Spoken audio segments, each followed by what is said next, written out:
Hello. Hey, how are you? How's it going? Good, thanks for willing to do this. Sure, of course.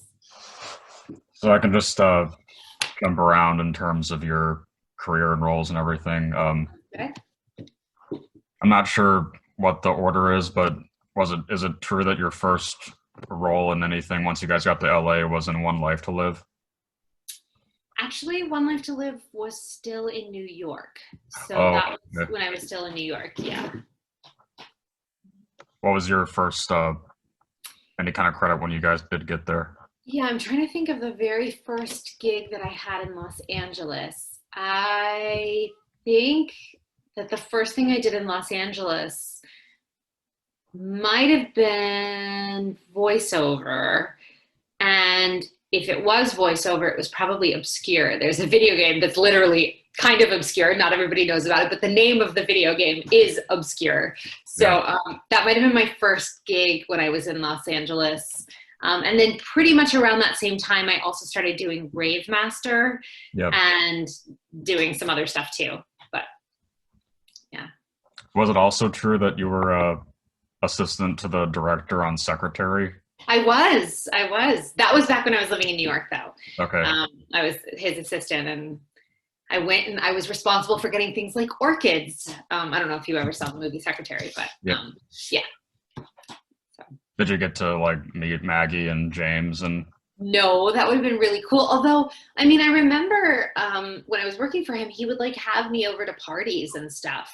So, like, it's possible that they were at the party, but I was also kind of shy. So it's also possible that I just never like went over and introduced myself. I don't know. I was like, a young 20 something in New York and trying to figure out what I was doing. And, I wasn't the bravest of people.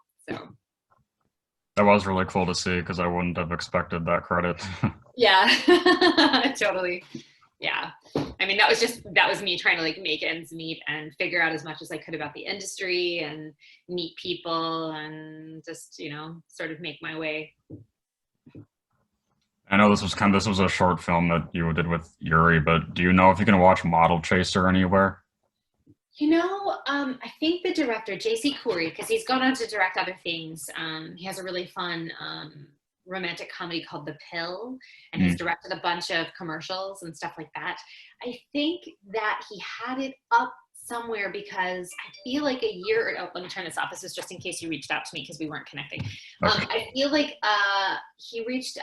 like we talked to him like a year or two ago, and he had a link online, and I don't know if it's on his website. I think it might be on his website, but you can watch it, and it's really fun. It's a really great, I mean, it's a short film, but it's really fun because it shows JC's roots in romantic comedy. And Mm, it's also silly because it's like Yuri and I playing these like such like club kid versions of ourselves. And it's just very silly. And it's our very first kiss is immortalized on 35 millimeter, which is, it's fun. So, oh, that's cool. Yeah. yeah. So once you got into voiceover, did you just prefer that over on camera, or did you still kind of pursue both? Yeah, I still pursue both. And I don't think I would say that I prefer voiceover over on camera. I think I really do love um, one of the things about on camera is you get to sort of step into the world because you put on the costumes and you're in hair and makeup and you're in some sort of set and you have props and you have all of the items to sort of help you dive into that world that you're generating, whereas with voiceover you're doing all of that in your mind. Right. And it can be a lot of fun, and one of the things I love about voiceover is much of it can actually be done just by yourself as the actor behind the microphone. Like, you're not relying on anything else, so there's no getting into hair and makeup, and you don't have to get everyone's schedules worked out. I can have a session today and then you could have a session 3 weeks from now, and then they put us together in the scene and it sounds like we're working together, and so that's great. But I think for me, because I tend to be very aesthetic and I really love world building when it comes to storytelling, I Hmm. think I really do. I don't want to say like hierarchically prefer, but I mean, I love acting. I love working as an actor, but there's a quality about being on camera, whether it's for film or television, where you get that whole world, and you get that to some extent, and that sort of reality when you're doing a play too, because you're in your costume and you're with the other actors. And a play, of course, you've got the imaginary fourth wall, and when you're doing film and television, you're like, don't look at the camera, you know, like you're not completely immersed, but you're a lot more immersed in that world and that reality physically. And there's something I just really like about that, and I think it has to do with me really loving these highly aesthetic worlds. I mean, even if you look at the types of projects we create, things like Shelf Life or Topsy McGee, they're highly aesthetic, and it's all about world building and really doing that. And then the directors I love, like Jean-Pierre Jeunet and people like that, it's all about really wildly aesthetic. Wes Anderson, you know, people that just have a great aesthetic. And I really, really like that. And it's not that you can't get that with voiceover, but with voiceover, your job is just behind the microphone by yourself. And then the whole art team comes in and does all that somewhere else. And then they get squished together, which is lovely, but it's not what I get to participate in as the actor. So like, I like getting my fingers a little, you know, dirty with all the other fun stuff. So. And I can base that off of your answer. In terms of anime, like if you can pick a single one, if there's a role that you had to immerse yourself in the most, like get the biggest emotion or like darkest emotional headspace for? Oh, darkest. I was going to say the one that I've done the longest is Tamari, because of course we've been recording the world of Naruto forever, for like 15 years. So that's the longest. But I guess the darkest might be Ava. I think her name's Ava Heinemann from Monster. I don't know if you are familiar. Yeah. I mean, she's pretty dark, and she was an alcoholic, and she was super drunk. And we used to laugh about that when I was in sessions, because I don't drink. I don't drink. I don't do drugs. I'm no fun. It's all good. But it was very funny, because they're like, you have to play someone who's like drunk. And I was like, that's cool. And they're like, so just, you know, act like you are when you're drunk. I'm like, I don't get drunk. That's not what I do. So we had a lot of fun, like playing with that and doing that. I guess in terms of all the anime characters you've done, can you relate the most to Tamari, or is there somebody else?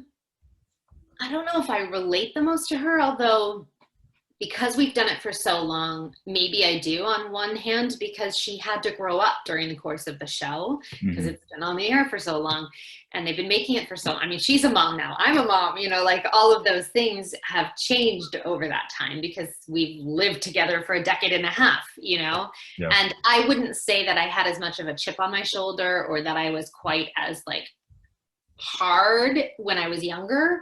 But so like, I wouldn't say we were necessarily lined up when I was my younger self, but I would say that like now she's gotten to a place where like she's married and she has a kid, and she's trying to still do her thing, which I'm also still trying to do my thing, while still managing and juggling a life and a relationship and a career and like all of these things, motherhood, all of that.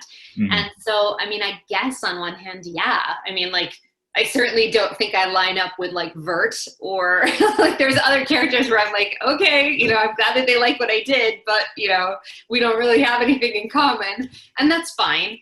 But yeah, I guess if you look at it, I would say, I mean, Washimi's kind of cool, although I'm not actually a bird, but you know, she's as a secretary bird, but as a secretary, you know, she's very on top of it. She's very put together. Although I would say she's also a lot harder than I am, because, you know, like, so I don't necessarily, I mean, I always find something in every character that I play that I can relate to, or that I can bring the humanity out, or I can put a part of myself into, or that I can pull some of the character into me. But maybe I do. Maybe Tamari is the one that I most relate to, although I wish I were half as badass as, oh, can I say badass on your thing? No, that's fine. I wish that I were half as badass as she is, because I don't ever feel that way. I mean, Yuri always says that I am, but I don't necessarily feel that way about myself. What about in terms of persona? Do you think that you're more like Elizabeth or Mitsuru? Well, I would say I'm sort of in between the two. Elizabeth is so dopey and like daffy and like crazy that there's something about her that I really love, because she is so wacky, you know. I really do love that about her. And then with Mitsuru, she is so committed and so passionate and so serious about what she's doing, and I would say that's very akin to me too, which is also similar to Edelgard, right? Like I do often play these characters that have great conviction and that are very serious about what they're doing, and that really believe in what they are trying to do. And so, yeah, I mean, I guess I'm more Mitsuru, but I'm Mitsuru light. So I'm like Mitsuru and Elizabeth had a baby, you Yeah. know, sort of. Okay. I did bring up because I know that you were also in Mare, like Yuri was. Oh yeah. Oh, who was I in Mare? Was it Diana. Diana, the queen, right? Like, Yeah, yeah, yeah, yeah. that was a really cool show. I wish that it didn't get canceled by I know. whatever happened. I know. There's so many things out of our control as actors. Like we are lucky that they ask us to come work and we show up and we're happy to do the work. And then we never know if they're going to ask us back or they're going to ask someone else to come take over that role or if the project's going to keep going. Or, I mean, there's so many elements to the whole process of how they make content. And, you know, also if the studio goes away or if they don't get a distributor or there's just Yeah. so many various elements that it's hard because a lot of fans will reach out to us and like, I want another season, or can you have your character say this? I'm like, that is really not how it works. I don't get to go into the studio and be like, so this is what we're doing, you guys. Like I sort of show up and I'm like, hey, what am I doing today? Right. And another more obscure series, but do you really have much attachment to your roles in Toko or Paradise Kiss? I don't remember Paradise Kiss for so well, but Toko is Tokiko, right? Tokiko Yeah. is in Toko. Yeah, I really liked her. She was a really cool character. And the costume, the design of that character with all the like, it's almost like she's like Doc Ock. She has all these cool things coming like out of like the back of her with these like blades. I liked that. She's also one of those characters that's very, very violent. She's an all splatter your guts kind of character. So that was her catchphrase, I think, is all splatter your guts. Just a lot of revenge and violence and fighting. That's the through line with my characters, I guess. I try to do that all in my work so I don't have to do any of that in my life. Mm-hmm. Or with Buso Renkin. Yeah, totally. Oh wait, Tokiko is Buso Renkin. So wait, I think it's Suzuka is the character. it's Suzuka, but she's also a fighty sort of character. Yeah, I mean, Yeah. this is what I play, right? I play lots of fighty characters. That's what I do. Yep. And would after Rave Master, do you remember what your second anime role would have been? There was probably something between Rave Master and when I started Naruto. Trying to think if I could remember what would have been in that gap. I was gonna guess maybe Marmalade Boy. Yeah, Marmalade Boy. I was gonna say maybe it was Marmalade Boy or something of that nature. Yeah, because that was all kind of happening around the same time because it was a lot of the same people. Because I feel like Liam was directing, and that like it was a lot of the same people that we were meeting and becoming friends with and working with, and some people were directing and acting, and so yeah, that was probably Marmalade Boy. Might have been like sort of right in there, and then right around that time was also Naruto. Mm-hmm. Although it's confusing because when they post Naruto online, they give it as like the first date that they actually started recording in Japan, which was far earlier than we actually started recording because we were doing the dub for their work. So it gets a little out of sync as far as the timing because, it gets a little wacky, but that's fine. Mm-hmm. Yeah. And I did want to bring up the Tales series since you've done multiple characters in those. Do you have a favorite? Probably Rain. She's the one that I feel like I did the most with, so like I remember her the best. Is there a character that you liked, or do you remember if you saw it and you enjoyed any of those? Probably Rain too. Yeah, stands out the most. Yeah, I think Rain. Yeah, she was the one there for a while that like everybody was the most excited because that's also interesting. So we show up, we do our job, but a lot of times we're only recording for a session or two sessions, and then a game will come out, and then people particularly associate or like a certain character, but just because they really like it doesn't mean that we've put in more and more and more and more hours recording it. We may still only have had the 2 hours with that character or the 4 hours with that character. And so sometimes it's difficult because you go from one session to another session and it's hard to remember because you say the lines, but you're not necessarily even keeping the script. So months later, then people are like, what's your favorite line? You're like, I don't remember. I said that like 6 months ago or 8 months ago. I don't remember what you said. And then some voice actors are particularly good. They go back and they play the games or they watch the series or they do stuff like that. Other people, they're just busy doing other things, and I don't happen to play video games, and I don't really watch anime. Not that I don't like it, I just I'm doing other things. I'm either working or I'm trying to write stuff for our publishing company or make something for their production company. Like I'm just busy doing other stuff. And so I don't tend to go back and consume it. And so if I don't consume it, it's much harder to retain it because I've already had 50 other sessions between that session and where I am. So it's like hard to keep track of everything. Mm-hmm. But one of the sort of, for me, one of the litmus tests is when we were doing conventions, which we may get back to eventually once this pandemic all sort of clears its way. But I would sort of note like which characters people were really responding to. And there for a while, Rain was one of those characters that people just were really, really responsive towards. They really liked her. It was really awesome for me to see you be Kaori Knight and Sailor Moon. That was really cool. I loved Yeah. being Sailor Knight. Yeah, that was a really great sort of stepping into that. Did you audition for her or did you audition for her mom first? I think I auditioned for them at the same time. I Okay. think when they were doing the auditions, they sort of brought us in and they had us audition because I also auditioned for, I'm not going to remember the names, maybe Sailor Jupiter. I auditioned for a couple of the characters. And then I think they felt like I was most suited to Kaolinite, which I agree. It suits me. Although there is a part of me that like, I love getting to play. Like you can sort of hear my natural voice is a little higher than a lot of the roles that I play if you sort of like were to compare the two. Not that I can't get into it vocally, but as to like what my natural stance is. And I would love sometimes to get to play characters that are in this vocal range, but there's so many actresses that have the higher tonality and pitch when they're working that because I happen to do like a deeper, more resonant sort of voice, I tend to get cast as these really strong, powerful characters, which is awesome and I love them. But it would be fun to get to like come in and be like one of the girls, which was why it was fun when I did Marmalade Boy, because I was one of the girls, you know, stuff like that. Can you relate to anything about Kaoli Knight? Well, she also has a lot of conviction. She believes that what she's doing is right and she wants the power. So I mean, I think we all want power in our lives. We all want to feel like we matter and that we're making a difference. And so I guess I relate to that. Although I don't think I would hurt anyone to get what I want. So at least I try not to. I try to be kind to others.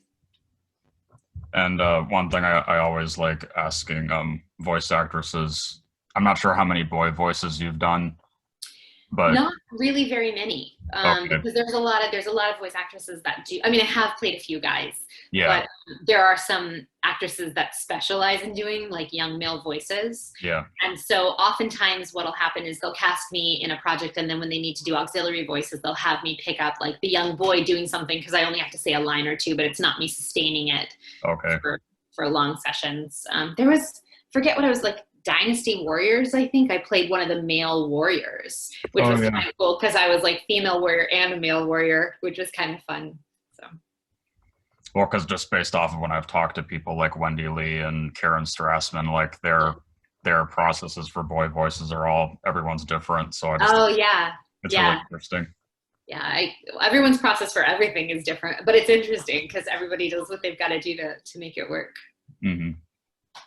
I did want to bring up a on-camera role. How did you get involved with the call? Oh, well, that was just an audition, like any other audition. I remember my agent was like, "There's this feature." At the time, it wasn't called The Call. I forget what the title was. Was it like The Beehive or something like that, or The Hive? Something like that. It ended up being renamed, which makes sense. But because we were all going to be in like a call center, they wanted it to be like we were almost like bees, like all working together, which was sort of a fun thing. But I just went in and I did the audition and I remember getting a call back and I was super excited and then I booked it and that was really fun because I basically got to work with Halle Berry for like a week, which was really awesome. And she's super talented and amazing to get to be on set with. And it was such a good movie that I was really proud to be a part of it. Mm-hmm.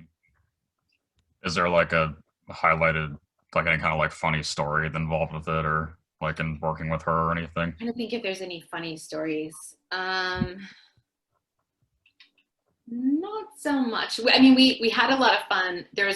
It's in the movie for a second, but we had like a walk and talk where we were all walking down this long hallway in like it was actually in downtown Los Angeles. It was one of those big old buildings, like right downtown. I think it's where they used to have the newspaper or something. And it was one of these like really big hallways. And we were walking and doing like a walk and talk in there. And I just remember she was like on point with all her dialogue. She would just go through pages and pages and pages of dialogue. And the rest of us were like, what? Like it was just amazing to just watch her work. But there was another guy that I was working with, and he got sort of tongue-tied on one of the lines. And so we ended up having to do it a couple times. And I remember she was so nice. She was like, oh, don't worry about it. It happens to everyone. Like, she was just lovely about the whole thing, where she was like getting through these huge paragraphs. And he had like one line that he had to say, and he like got, he didn't get flustered. It's just, sometimes your mouth doesn't want to say what you want it to say. And then once it's happened, it keeps happening because your brain sort of gets stuck on that loop. So right. That was something that happened. So is there any, like one of the final things I can ask is just like, is there any, or like what's the most recent anime that you've worked on, or would it just be Boruto? Yeah, Boruto, because we're still recording that. Trying to think if there's any other anime. I haven't been doing as much anime. I played a couple little incidental characters in Dota, which just came out on Netflix. It's the Dota Dragon's Blood, which is the cartoon. Oh yeah. Trying to think if there's any other anime that I've been doing. I don't think so, because lately, I mean, with COVID and things like that, we kind of stopped auditioning for new stuff because we had a kid at home and we were sort of stuck inside. And so we kind of were like, we're going to lock down. We're not going to go out until we got vaccinated. And right. So the last year sort of like got a little more, we made it a little more reserved because we didn't want to put ourselves in the way, because, we didn't want something to happen to us. We want to keep our family safe. And so we were doing more video games and stuff of that nature, which are much easier to do from home. But I can't think of any. I think the most recent anime was probably Boruto. Okay. Yeah. And in terms of just all the roles that you played in general, what do you think is your biggest accomplishment? Well, I'm still proud that I got to play Wonder Woman in DC versus MK, just because Wonder Woman is amazing. I really love Edelgard. I think she's a great character, and I'm honored and thrilled that I got to be a part of Fire Emblem Three Houses. And I really loved getting to work on Spider-Man and get to work with Yuri, playing Yuri. I got to play a character named Yuri, working with my husband Yuri, who plays Spider-Man, Peter Parker Spider-Man. But that was a really, I'm very, very proud of that, and I had a lot of fun doing that. Mm-hmm. I like to end every interview I do with asking, what do you want your legacy to be? Oh, what do I want my legacy to be? That's a really good question. I've never really even considered that. What do I want my legacy to be? I guess kindness. I guess I want the world to, I guess I wish that my legacy could be that what I create in my work and in my storytelling makes people think and makes people remember that we're all human and we're all in this crazy, wide, wonderful world together. Mm-hmm. And that just because you don't like someone else, just because you don't necessarily agree with someone else, isn't really a good reason to be mean to them or hurt them. And, humans are fragile. We're just these little bags of mostly water and feelings. And I feel like people a lot of times these days aren't very kind to one another, especially because we have social media and it's so easy to say mean things and be unkind. And so I hope that people can look at me and my life and the work that I've done and feel like creativity and kindness are the things that make the world a better place. That's a really good answer. Thanks. Oh, thank you. I've never had to think about that. I've never considered my legacy. That and a tiny human that's, turning 5 tomorrow. So I guess that's my legacy too. Well, thanks for, I'm glad that we got to do this. Yeah, totally. Well, thank you. And I guess just let me know, send me a link or whatever, and I will blast it out there. Oh, great. Yeah, thanks. Cool. Bye. All right. Be well. Take care. Be safe. Bye.